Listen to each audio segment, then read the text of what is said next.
As more businesses reopen, they'll have to follow local government guidelines and health and social distancing. That will mean changes to the most basic of workplace routines. Joining us with 5 areas of adjustments is civility and social etiquette expert Rosalinda Randall. She's the author of Don't Burp in the Boardroom. Good morning. Good morning. How are you all? We're doing good. So let's go ahead and get started with, as people start to get back to work, some of the areas of concern, if you will. What might be addressed in regards to break rooms and lunch rooms? Well, I think just to start, a little patience and understanding is what we're all going to need a little bit of, because employers are following guidelines that just came out of nowhere, and they have to also dig into their budget to reorganize sometimes the entire workplace so that it is safe and comfortable for employees. But one of the big ones is the break room and common areas, the good old coffee pot where everyone just takes from there, touching the creamer. That's probably going to have to go, because who's going to sanitize it after every time? So some employers are going to be providing coffee service, at least for a while. Maybe we can plan ahead and kind of back to school, bring our own lunch and our coffee. And that goes with snacks. So Jessica, for now, you probably won't be allowed to bring in your tasty treats for everyone, because sharing may not be allowed, for some time. So those are some of the things. And then excuse. I'm going to use that.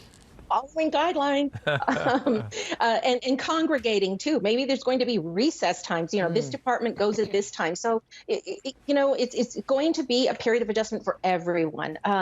And then also going into the restrooms. This is where size does matter. If there's just 2 stalls, they're not quite 6 feet apart. So do you wait? The employers are going to have to put out a lot of clear guidelines for people. Also using common sense. If you don't want to be that close to someone, I guess you'll have to wait. And the sink, I think, is going to be the biggest problem. Is, if somebody prefers to wash their hands to happy birthday twice, they may not be able to if somebody is waiting. So again, that consideration of others is going to be important. And then also having a handheld mirror, because it is important for us to check our teeth and, eye makeup and things like that. But maybe bringing a handheld mirror by your desk, that can help speed things along in the restroom. All right, what about meetings, when folks have meetings? How are they going to do that? If you have a dozen people around a table, if you don't have room for a dozen people, how do you do the proper social distancing?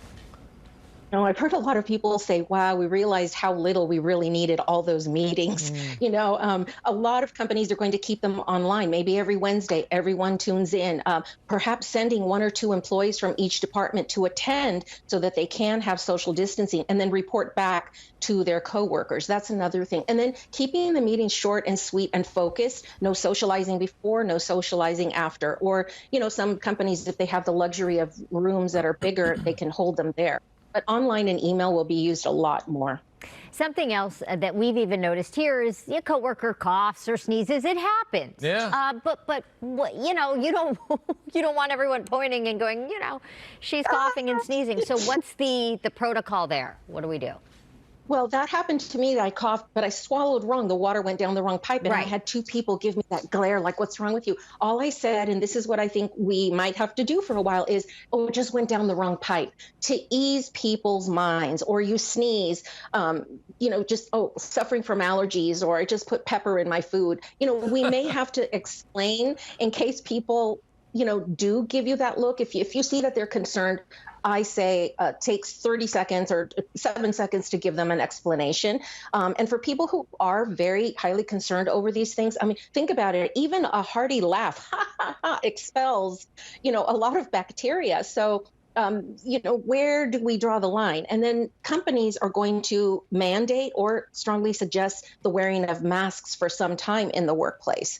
So that will help, I think, ease people's minds who are highly concerned about this. So for years, the trend in office spaces has been to do away with cubicles. Everyone sits right next to each other or across from each other. Do you think the cubicles are going to come back? I've already seen some. Yes, the partitions. I mean, we see them all over the grocery stores, and the partitions apparently easy to put up. So some companies that I've talked to are already putting up these clear partitions. So I've always been a fan of cubicles, just to have a little bit of space, a little bit of privacy. But that's going on. But the days of popping into your coworker's space, cubicle or not, and sitting down and touching their things, or putting your coffee mug on their desk, I think for now, don't touch anything. When you go in, visit, don't touch, or go for a walk outside if you want to talk with them. Those are a couple of the things. And if masks are not mandatory at your workplace, but a coworker feels that they still want someone when they enter that space to wear one, again, a little courtesy, a little kindness and understanding. I can put my mask on for my coworker for, those 30 seconds that we'll be talking. Jessica will often come into my cubicle and sit down and put her feet up on my desk. Is that okay? Well, yeah, as long as she's clipping her toenails as well. Geez. That's always. This is, yeah. Rosalinda, you are always helpful. Thank you very much. The author, Thank you. Of course, and workplace civility expert and business etiquette trainer. You can learn more at her website and follow her on social media. And she doesn't really do that. All right, still to come on the KTLA Morning News.